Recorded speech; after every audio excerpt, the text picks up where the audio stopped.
സ്വയം പഠിക്കാൻ എനിക്ക് ഇത്തിരി ബുദ്ധിമുട്ടാണ്. അപ്പോൾ എൻ്റെ രീതികൾ അറിയാത്തൊരു സ്കൂളിലേക്ക് ചെല്ലുമ്പോൾ എങ്ങനെ ഞാൻ മാനേജ് ചെയ്യുന്നൊരു വലിയൊരു ക്വസ്റ്റ്യൻ മാർക്ക് ഉണ്ടായിരുന്നു എൻ്റെ ഫ്രണ്ടിലേക്ക്. എക്സാമിന് ഒരാഴ്ച കരച്ചിൽ തുടങ്ങും. ആ എക്സാമിൻ്റെ ഫുൾ ആഴ്ച കരച്ചിലിങ്ങനെ കരഞ്ഞ് കരഞ്ഞ് കരഞ്ഞ് വിതുമ്പി എങ്ങനെയൊക്കെ ഇരുന്ന് നോട്ട് എഴുതുക. അങ്ങനെ ആ കരച്ചിലൊക്കെ ഞങ്ങളൊരു എക്സാമിൽ തീർക്കും. അടുത്ത എക്സാം വരുമ്പോൾ വീണ്ടും ഇതേ കരച്ചിൽ തന്നെ, കരച്ചിൽ ഇങ്ങനെ കരച്ചിൽ. അങ്ങനെ അടുത്ത എൻ്റെ ജീവിതത്തിലെ വളരെ ബെസ്റ്റ് ആയിട്ടുള്ളൊരു ഡിസിഷൻ എടുത്തു. ആദർശയിൽ ഹ്യൂമാനിറ്റീസ് ഞാൻ ചൂസ് ചെയ്തു. അതെനിക്കൊരു എൻ്റെ ഒരു ലൈഫ് ചേഞ്ചിങ് മൊമെൻ്റ് എന്ന് ഞാൻ വേണമെങ്കിൽ വിശേഷിപ്പിക്കുന്ന ഒരു ഇതായിരുന്നു ആദർശ.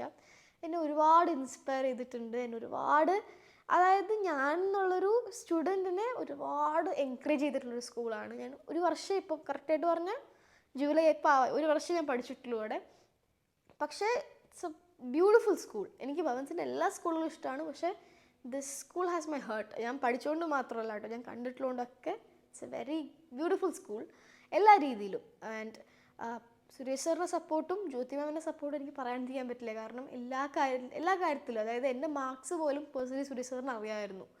പിന്നെ എൻ്റെ സിനി മിസ്, അയ്യോ, എൻ്റെ ക്ലാസ് ടീച്ചറായിരുന്നു 11th. ഞാൻ ശരിക്കും ഏറ്റവും ബ്ലെസ്ഡ് ആയിട്ടുള്ള സ്റ്റുഡൻ്റ് ആണെന്ന് ഞാൻ പറയും ആദർശയെ വന്നതിൽ. കാരണം ബെസ്റ്റ് ടീച്ചേഴ്സിനെയും ബെസ്റ്റ് ഫാക്കൽറ്റിയും എനിക്ക് കിട്ടിയത്. കാരണം സിനി മിസ് ആവട്ടെ, ജീന മിസ്, ശ്രുതി മിസ്, എല്ലാവരും, Anitha miss, Susan miss, Vandana miss, എല്ലാവരും, ഓരോ ഫാക്കൽറ്റിയും അത്രയും എന്നെ ഹെൽപ്പ് ചെയ്തിട്ടുണ്ട്, അത്രയും സപ്പോർട്ട് ചെയ്തിട്ടുണ്ട്. ഞാൻ ആദ്യം എനിക്ക് ഇഷ്ടമല്ലായിരുന്ന ഹിസ്റ്ററി, എക്കണോമിക്സ്, IP, എനിക്ക് കമ്പ്യൂട്ടർ ഓണാക്കാൻ പോലും അറിയില്ലായിരുന്നു. അങ്ങനെയാണ് ഞാൻ ആദർശയിലേക്ക് വന്ന് കയറുന്നത്. ആ IP, AI, എനിക്ക് ആകെ പഠിക്കണം എന്ന് ആഗ്രഹമുള്ള സബ്ജക്റ്റ് സൈക്കോളജി മാത്രമാണ്. അങ്ങനെയാണ് ഞാൻ ഇങ്ങോട്ട് കയറി വരുന്നത്. ഞാൻ വന്ന് ആദ്യത്തെ യൂണിറ്റ് ടെസ്റ്റ് ആയപ്പോഴത്തേക്കും 25-ൽ 20, 23. ഹിസ്റ്ററിക്ക് ഞാൻ മാർക്കുകൾ വാങ്ങി തുടങ്ങിയപ്പോഴാണ് എനിക്ക് മനസ്സിലായത് തന്നെ ഹിസ്റ്ററി എനിക്ക് ആക്ച്വലി ഒരുപാട് ഇഷ്ടമുള്ള സബ്ജക്റ്റായിരുന്നു. ഞാൻ പഠിക്കേണ്ട രീതിയിൽ പഠിച്ചില്ല. അതുകൊണ്ടാണ് എനിക്ക് ഹിസ്റ്ററിക്ക് മാർക്ക് കുറഞ്ഞത്. മാർക്ക് കുറവല്ല, മാർക്കുണ്ടായിരുന്നു, പക്ഷെ എനിക്ക് പഠിക്കാൻ ഇൻട്രസ്റ്റ് ഉണ്ടായിരുന്നില്ല. പിന്നെയാണ് ഞാൻ മനസ്സിലാക്കുന്നത് ഞാൻ പഠിച്ചിരുന്ന രീതി തെറ്റായിരുന്നു. അതുകൊണ്ടാണ് ഹിസ്റ്ററി എനിക്കങ്ങനെ ഗ്രാസ്പ് ചെയ്യാൻ പറ്റാൻ ചെയ്യുന്നത്. 11th ആയപ്പോഴത്തേക്കും ഹിസ്റ്ററി എൻ്റെ ഫേവറേറ്റ് സബ്ജക്റ്റായി. എൻ്റെ ടോപ്പ് സ്കോർസിൽ ഹിസ്റ്ററി ആയിരുന്നു പറഞ്ഞു. കാരണം ലാസ്റ്റ് നമ്മുടെ 11th ആനുവൽ എക്സാം ഒക്കെ ആയപ്പോഴത്തേക്കും ഓൾമോസ്റ്റ് 80-78 ആയിരുന്നു എൻ്റെ സ്കോറൊക്കെ. അങ്ങനെ ഹിസ്റ്ററിയിൽ ഞാൻ ഒരു ബൂസ്റ്റപ്പ് എന്നൊക്കെ പറയില്ലേ, അങ്ങനെ എനിക്ക് ഹിസ്റ്ററി ആയി. എക്കണോമിക്സും അതുപോലെ തന്നെയായിരുന്നു. മൊത്തത്തിൽ ഞാൻ ഭയങ്കര ഹാപ്പിയായി. ആർട്സ് എനിക്ക് മെയിൻറ്റെയിൻ ചെയ്യാൻ പറ്റി, ഷൂട്ട് ഇതിനിടയ്ക്ക് മെയിൻറ്റെയിൻ ചെയ്യാൻ പറ്റി. എനിക്ക് എല്ലാ കാര്യത്തിലേക്കും എത്താൻ പറ്റുന്നുണ്ടായിരുന്നു. അതിൻ്റെ ഒരു മെയിൻ റീസൺ എന്ന് പറഞ്ഞാൽ ഇവിടെ നിന്ന് കഷ്ടിച്ച് 5 മിനിറ്റേ ഉള്ളൂ. എനിക്ക് ഫ്ലാറ്റിൽ നിന്ന് ഇറങ്ങിക്കഴിഞ്ഞാൽ 5 മിനിറ്റ് കഷ്ടിച്ച് ട്രാവൽ ചെയ്യാനുള്ളൂ സ്കൂളെത്തി. അപ്പം ട്രാവലിംഗ് എന്ന് പറഞ്ഞൊരു വലിയ ബേർഡൻ കുറഞ്ഞപ്പോൾ തന്നെ നമുക്ക് ആസ്വദിക്കാൻ പറ്റുന്നുണ്ട് സ്കൂൾ ലൈഫിനെ. അത് ഞാൻ ശരിക്കും 11th മനസ്സിലാക്കിയത്. അങ്ങനെയാണ് ഞങ്ങൾ 11th ഹ്യൂമാനിറ്റീസ് ഒക്കെ എടുക്കുന്നത്. ഒക്കെ കാര്യങ്ങളൊക്കെ അടിപൊളിയായിട്ട് പോയി. പിന്നെ അത് കഴിഞ്ഞിട്ട് എനിക്ക് വീണ്ടും ഒരു ടെൻഷൻ്റെ ആ ഒരു ഫേസ് വീണ്ടും എല്ലാ എക്സാമിനും എനിക്ക് കയറി വരും. അതായത് പഠിച്ചിട്ടില്ല തോക്കും. അതും ഇവിടെയാണെങ്കിൽ എന്ന് പറഞ്ഞാൽ പഠിപ്പിക്കുട്ടികളല്ല കേട്ടോ. അതായത് പഠിപ്പിലും ആർട്സിലും ഒരു കുട്ടി എടുത്ത് നോക്കിക്കഴിഞ്ഞാൽ പെർഫെക്റ്റ് ആണ് കുട്ടി എല്ലാ രീതിയിലും. ആർട്സിലും ഉണ്ടാവും, സ്പോർട്സിലും ഉണ്ടാവും, പഠിത്തത്തിലും ഉണ്ടാവും. അങ്ങനത്തെ കുട്ടികളെല്ലാവരും. അപ്പം നമുക്ക് പിടിച്ചേക്കാനായിട്ട് ബുദ്ധിമുട്ടൊന്നുമല്ല. അവർ ശരിക്കും നമ്മൾ അപ്ലിഫ്റ്റ് ചെയ്യാൻ ശ്രമിക്കുന്നുണ്ട് കേട്ടോ. പക്ഷെ എങ്കിൽ പോലും നമുക്ക് അയ്യോ അവരൊക്കെ എന്തൊക്കെയൊക്കെയോ ചെയ്യണം, നമ്മൾ ഒന്നും പഠിച്ചിട്ടില്ല. ഞാൻ അങ്ങനെയൊക്കെയാണ് എല്ലാ എക്സാമിനും. അപ്പോൾ അവിടുത്തെ കുട്ടികൾ അത്രയും വെൽ ടാലൻറ്റഡ് ആണ് എല്ലാവരും. ഇപ്പം എൻ്റെ ക്ലാസ്സിലുള്ള കുട്ടികൾ തന്നെ ഹ്യൂമാനിറ്റീസ് ഒക്കെ എടുക്കാൻ വേണ്ടി, ഹിസ്റ്ററി ഒക്കെ എടുക്കാൻ വേണ്ടി അങ്ങനെ കൊതിച്ച് വന്ന ആദർശയിൽ വന്നിട്ടുള്ള കുറേ കുട്ടികളുണ്ട്. അപ്പം അവരുടെയൊക്കെ ഡിറ്റർമിനേഷനും അവരുടെ ഒരു മോട്ടിവേറ്റഡ് ഒരു പാത്ത് വേ ഉണ്ട്. അത് കാണുമ്പോൾ തന്നെ നമുക്ക് ഭയങ്കര അതിശയമാണ്. ദൈവം ഇതൊക്കെ എങ്ങനെ സാധിക്കണം, ഞാനൊക്കെ തലകുത്തിയൊന്നും നടക്കില്ല, അങ്ങനത്തെ ഒരു തോട്ട് നമുക്ക് ഫീൽ ചെയ്യും. അപ്പം എല്ലാ എക്സാമിനും ഞാനിവിടെ ഒരു കരച്ചിലാണ്. ഞാനൊന്നും പഠിച്ചിട്ടില്ല, എല്ലാവരും എല്ലാം പഠിച്ചു, ഞാൻ ക്ലാസ്സിൽ കയറിയില്ല, മിസ്സിനെ ചീത്ത പറയും. ഞാൻ അങ്ങനെയൊക്കെ കരയാറ്. മിസ്സ് ചീത്ത പറയും, മിസ്സിൻ്റെ നോക്കിയിട്ട് പറയും ശിവാനി ക്ലാസ്സിൽ കയറത്തോണ്ടാന്നൊക്കെ പറയാന്നൊക്കെ പറഞ്ഞ് ഞാൻ ഇങ്ങനെ ഇരുന്ന് കരച്ചിലായിരുന്നു എല്ലാ എക്സാമിനും. എക്സാം കഴിഞ്ഞ കരച്ചിലൊക്കെ തീരും കേട്ടോ. എക്സാമിന് ഒരാഴ്ച കരച്ചിൽ തുടങ്ങും. ആ എക്സാമിൻ്റെ ഫുൾ ആഴ്ച കരച്ചിലിങ്ങനെ കരഞ്ഞ് കരഞ്ഞ് കരഞ്ഞ് വിതുമ്പി എങ്ങനെയൊക്കെ ഇരുന്ന് നോട്ട് എഴുതുക. അങ്ങനെ ആ കരച്ചിലൊക്കെ ഞങ്ങളൊരു എക്സാമിൽ തീർക്കും. അടുത്ത എക്സാം വരുമ്പോൾ വീണ്ടും ഇതേ കരച്ചിൽ തന്നെ, കരച്ചിൽ ഇങ്ങനെ കരച്ചിൽ. അവസാനം 11th എൻഡ് ആയപ്പോഴത്തേക്കും ഞാൻ ശരിക്കും കുത്തിയിരുന്ന് പഠിച്ചു. സീസൺ 2 ഏകദേശം തീർന്നു ആ സമയത്താണ്. അതും ദൈവനിമിത്തം എന്ന് പറയണത് എല്ലാം കറക്റ്റ് ടൈമിനാണ് നടന്നിരുന്നത്. എനിക്കൊരു ബുദ്ധിമുട്ട് ഉണ്ടായിട്ടില്ല 11th ഒട്ടും തന്നെ. എല്ലാ കാര്യങ്ങളും എനിക്ക് ഒരുമിച്ച് മാനേജ് ചെയ്യാൻ പറ്റി. അതായിരുന്നു എൻ്റെ ഏറ്റവും വലിയ ടെൻഷൻ തന്നെ. അപ്പം കാരണം എന്ന് വെച്ചാൽ എന്നെ 10-12 വർഷം അറിയാവുന്ന ഒരു സ്കൂളിൽ നിന്ന് പെട്ടെന്ന് ഇങ്ങോട്ടേക്ക് വരുമ്പോഴത്തേക്കും ഇവിടുത്തെ ടീച്ചേഴ്സിന് എന്നെ അറിയില്ല, കുട്ടികൾക്ക് എന്നെ അറിയില്ല. അപ്പോൾ അവർക്ക് എന്നെ ഹാൻഡിൽ ചെയ്യേണ്ട രീതി അറിയില്ല. ഞാനൊരു സ്പെഷ്യൽ സ്റ്റുഡൻ്റ് ആയതുകൊണ്ട് ഒന്നുമല്ല, പക്ഷെ എനിക്ക് ഒരു ക്ലാസ് എടുത്ത് തരുന്നതാണ് ശരിക്കും എനിക്ക് ഏറ്റവും ആപ്റ്റായിട്ടുള്ളൊരു വേ ഓഫ് ടീച്ചിങ്. എനിക്കൊരാൾ പഠിപ്പിച്ചു തന്നാൽ ഞാൻ പെട്ടെന്ന് പഠിക്കും. സ്വയം പഠിക്കാൻ എനിക്ക് ഇത്തിരി ബുദ്ധിമുട്ടാണ്. അപ്പോൾ എൻ്റെ രീതികൾ അറിയാത്തൊരു സ്കൂളിലേക്ക് ചെല്ലുമ്പോൾ എങ്ങനെ ഞാൻ മാനേജ് ചെയ്യുന്നൊരു വലിയൊരു ക്വസ്റ്റ്യൻ മാർക്ക് ഉണ്ടായിരുന്നു എൻ്റെ ഫ്രണ്ടിലേക്ക്. പക്ഷേ ആദർശം എനിക്ക് ആ ഒരു ക്വസ്റ്റ്യൻ മാർക്കുള്ള സ്പേസ് ഒന്നും തന്നേയില്ല. എല്ലാം ചെട്ടുപൊട്ടി നടക്കുന്നുണ്ടായിരുന്നു. ആൻഡ് ഒരു ഗോഡ്സ് ഗ്രേസ് എല്ലാ കാര്യങ്ങളും ഓക്കെ ആയിട്ട് നടന്നു 11th ഫുള്ള്. 12th വീണ്ടും ആ ഒരു ക്വസ്റ്റ്യൻ വന്നത് ഇനി എന്ത്, അതായത് 12th എങ്ങനെ ഹാൻഡിൽ ചെയ്യണം, 12th കഴിഞ്ഞിട്ട് എന്ത്. അതിലൊരു വലിയൊരു പ്രശ്നം എന്ന് വെച്ചാൽ ഡിസംബറൊക്കെ ആകുമ്പോഴത്തേക്കും ചില കോളേജസിൻ്റെ അഡ്മിഷൻ സ്റ്റാർട്ട് ചെയ്യും. പിന്നെ CUETക്ക് അറ്റംപ്റ്റ് ചെയ്യേണ്ട കാര്യങ്ങൾ, അങ്ങനെ ഒരുപാട് ഓപ്ഷൻസ് ഫ്രണ്ടിലുണ്ട് നമുക്ക്. അപ്പോൾ 11th ഞാൻ ഇത്ര ഫ്രീ ആയിട്ട് നടക്കുന്നു. ഇത്രയും ആർട്സിലെല്ലാം എല്ലാ ആർട്സിലും ഒരു പരിധി വരെ എല്ലാ കോമ്പറ്റീഷൻസും പോയിരുന്നു. സഹോദയ പോയി, നമ്മുടെ സ്കൂളിലത്തെ കോമ്പറ്റീഷൻസിൻ്റെ പോയി, ഇൻ്റർ സ്കൂൾ ഫെസ്റ്റുകൾ പോയി, പിന്നെ ഷൂട്ടുണ്ടായിരുന്നു. അങ്ങനെ ഒരുപാട് കാര്യങ്ങൾ കൊണ്ട് ഇങ്ങനെ കവേർഡപ്പ് ആയിട്ടായിരുന്നു ഞാൻ നിന്നിരുന്നേ. അപ്പോൾ നിങ്ങളൊക്കെ ചിന്തിക്കുന്നുണ്ടാവും, സ്ഥിരം എല്ലാ ഹ്യൂമാനിറ്റീസ് സ്റ്റുഡൻസിനും കേൾക്കുന്ന ഒരു സ്ഥിരം വചനമാണിത്, നിങ്ങൾ പിന്നെ ഹ്യൂമാനിറ്റീസ് അല്ലേ, ഒന്നും പഠിക്കണ്ടല്ലോ, കുറേ ഇരുന്ന് എഴുതുക, കുറേ വായിക്കുക, അത്രയൊക്കെ അല്ലേ ഉള്ളൂ. അല്ലാണ്ട് സയൻസുകാരാണെങ്കിൽ ഫോർമുല വരയ്ക്കണം, റെക്കോർഡ് എഴുതണം, അതുണ്ട് ഇതുണ്ട്, നിങ്ങൾക്കൊന്നും ഇല്ലല്ലോ, കുറേ ടെക്സ്റ്റ് വായിക്കുക, വളരെ എളുപ്പമല്ലേ. അല്ല, സയൻസ് പോലത്തെ ഇവിടെയും പഠിക്കാനൊക്കെ ഉണ്ട്. കാരണം ഹിസ്റ്ററി എന്നൊക്കെ പറയുമ്പോഴത്തേക്കും ഇപ്പം ഒന്നാമത് 70% MCQ ആക്കിയിട്ടുണ്ട്. അപ്പം ഹിസ്റ്ററി ടെക്സ്റ്റൊക്കെ നമ്മൾ മുക്കും മൂലയും വരെ വായിച്ച് വെള്ളം പോലെ ആക്കിയാലേ ഒരു എക്സാം അറ്റംപ്റ്റ് ചെയ്യാൻ പറ്റുള്ളൂ. അത്രയും ടഫാണ്, അത്രയും ഡിഫിക്കൽട്ടാണ്. സയൻസിൻ്റെ അത്രയൊന്നും ഞാൻ ഒരിക്കലും പറയില്ല, കാരണം സയൻസ് ശരിക്കും അത് നല്ല ബുദ്ധിമുട്ടുള്ളൊരു പരിപാടിയാണ്. പക്ഷേ ഹ്യൂമാനിറ്റീസും ഒട്ടും മോശമല്ല. അപ്പോൾ ഹ്യൂമാനിറ്റീസ് എടുക്കുന്നത് കുറേ പേർക്ക്, അതായത് ഇപ്പം ഞാൻ അങ്ങനെ ഒരു സ്ഥലത്തിന് ഇത് പറയുന്നില്ല, പക്ഷേ കുറച്ചുകൂടെ നാട്ടുപ്രദേശത്തേക്കൊക്കെ പോകുമ്പോഴത്തേക്കും അവിടെ കുട്ടികൾക്ക് ആകെ അവൈലബിൾ ആയിട്ടുള്ളൊരു ഓപ്ഷൻ സയൻസാണ്, അല്ലെങ്കിൽ കൊമേഴ്സ്. അല്ലാണ്ട് അതിനപ്പുറത്തേക്ക് ഹ്യൂമാനിറ്റീസ് എന്ന് പറഞ്ഞ ഓപ്ഷൻ അത്രയും ഒരു ഇമ്പോർട്ടൻസ് പോലും കൊടുത്തു വരുന്നില്ല. പക്ഷെ എനിക്ക് ആക്ച്വലി ആ ഒരു കോഴ്സിൻ്റെ ഒരു സ്ട്രീമിൻ്റെ പൊട്ടൻഷ്യൽ അറിയാത്തതുകൊണ്ടാണ് കേട്ടോ.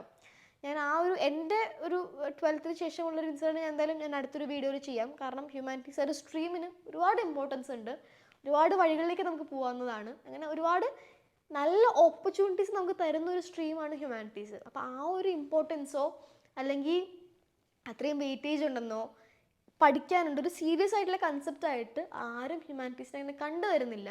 അപ്പോൾ അത് ആക്ച്വലി ഭയങ്കര തെറ്റായിട്ടൊരു നിഗമനമാണ്. ആർട്സ് എന്ന് പറയുന്നത്, ഹ്യൂമാനിറ്റീസ് ആൻഡ് ആർട്സ് എന്ന് പറയുന്നത് അങ്ങനത്തെ ഒരു കോൺസെപ്റ്റിലല്ല. ആർട്സ് ഉണ്ടെങ്കിലും സ്റ്റഡി മെറ്റീരിയലും തിയറിയും അത്രയ്ക്കത്രയുണ്ട്. ഇപ്പം എൻ്റെ കോമ്പിനേഷനിൽ സൈക്കോളജി എന്ന് പറയുന്നത് ഒരു നല്ല വാസ്റ്റ് ആയിട്ടുള്ള സബ്ജക്റ്റാണ്. അപ്പോൾ അത് പഠിക്കണം എന്നുണ്ടെങ്കിൽ അതിൻ്റേതായിട്ടുള്ള ഒരു എഫേർട്ട് ഇട്ട് തരൂ. അതിന് ഞങ്ങൾക്ക് എന്തുണ്ട്, റെക്കോർഡുണ്ട്. പിന്നെ ഇപ്പോൾ ഞാൻ IP എടുത്തിട്ടുണ്ട്, IPക്ക് ആണെങ്കിലും റെക്കോർഡുണ്ട്, IPക്കും ഉണ്ട്, സൈക്കോളജിക്കും ഉണ്ട്. അപ്പം രണ്ടിനും നമ്മൾ അതിൻ്റേതായിട്ടുള്ള ഇമ്പോർട്ടൻസ് കൊടുക്കണം. പിന്നെ എക്കണോമിക്സ് ആകുമ്പോഴത്തേക്കും നല്ല പോർഷൻ ഉണ്ട്. അപ്പോൾ 11th കുറച്ചും കൂടി എളുപ്പമായിരുന്നു, 12th വരുമ്പോഴത്തേക്കും ഒത്തിരി ബുദ്ധിമുട്ട് കൂടും.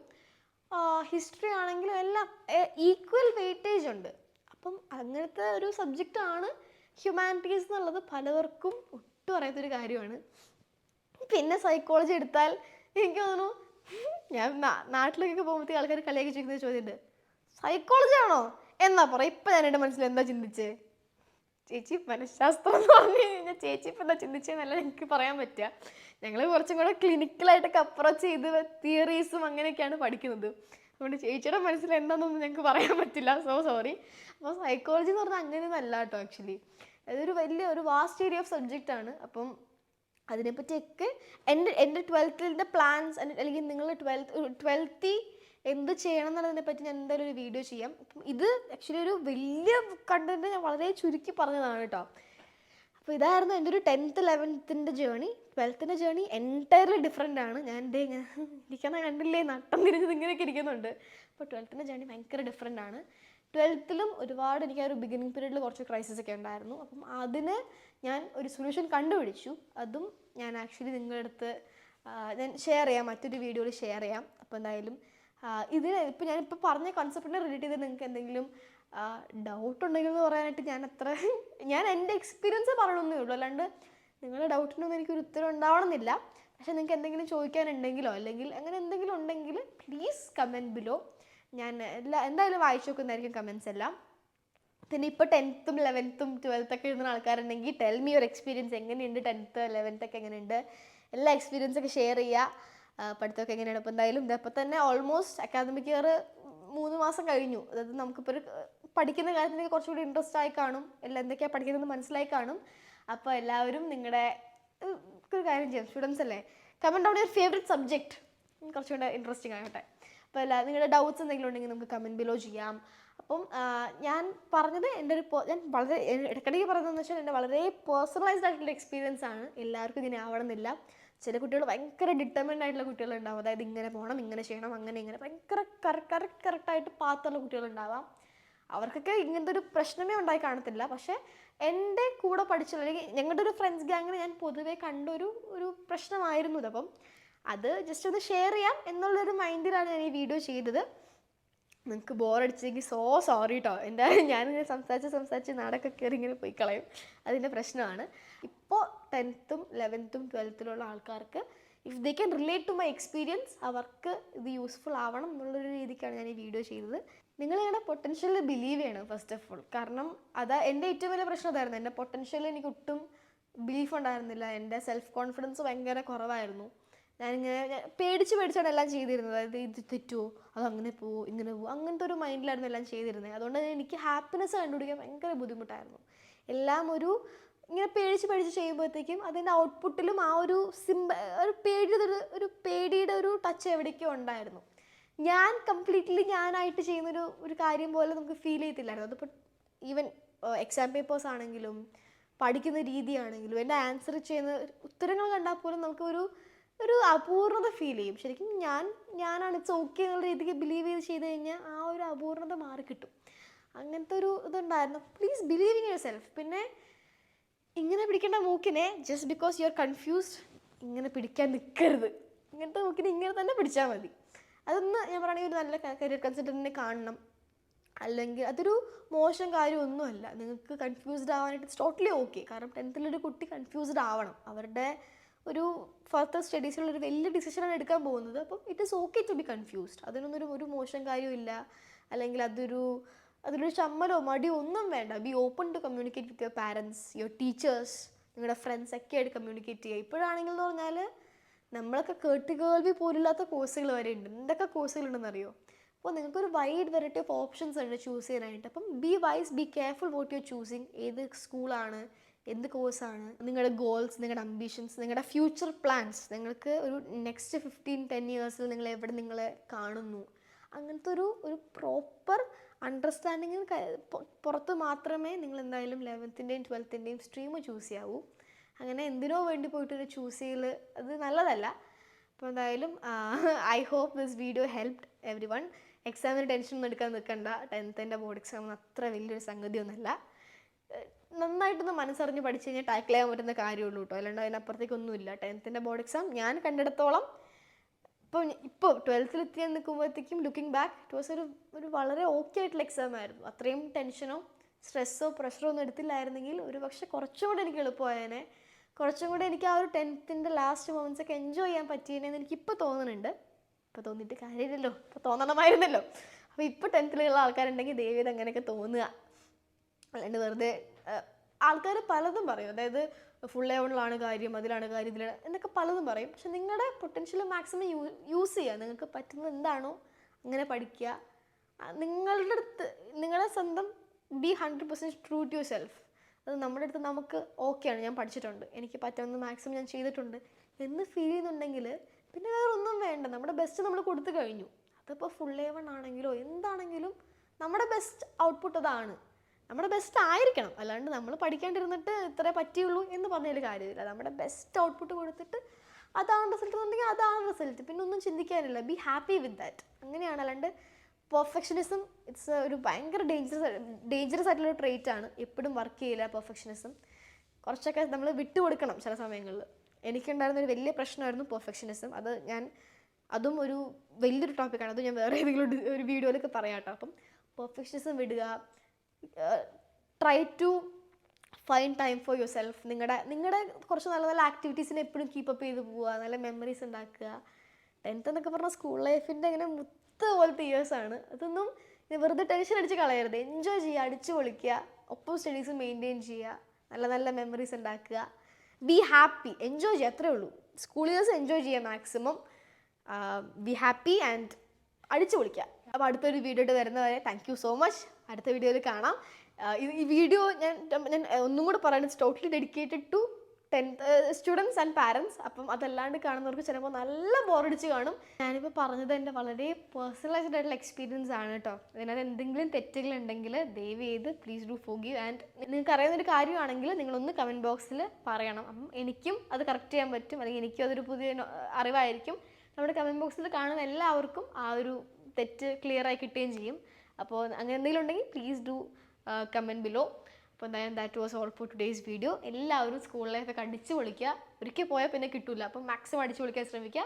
അപ്പോൾ എല്ലാവരും നമ്മുടെ ചാനലിലേക്ക് സബ്സ്ക്രൈബ് ചെയ്യുക, ബെല്ലൈക്കണൊക്കെ ഞെക്കുക, സ്ഥിരം നോട്ടിഫിക്കേഷൻസ് ഒക്കെ നമ്മുടെ വീഡിയോസൊക്കെ കാണണം, സപ്പോർട്ട് ചെയ്യണം. അപ്പോൾ എന്തായാലും ദാറ്റ്സ് ഓൾ ഫോർ ടുഡേ. ഇപ്പം എന്തായാലും നിർത്തട്ടെ അല്ലേ? അപ്പോൾ എന്തായാലും ശുഭപ്രതീക്ഷ, 100% വിജയം. അടുത്ത വീഡിയോയിൽ കാണാം. Tata, bye bye.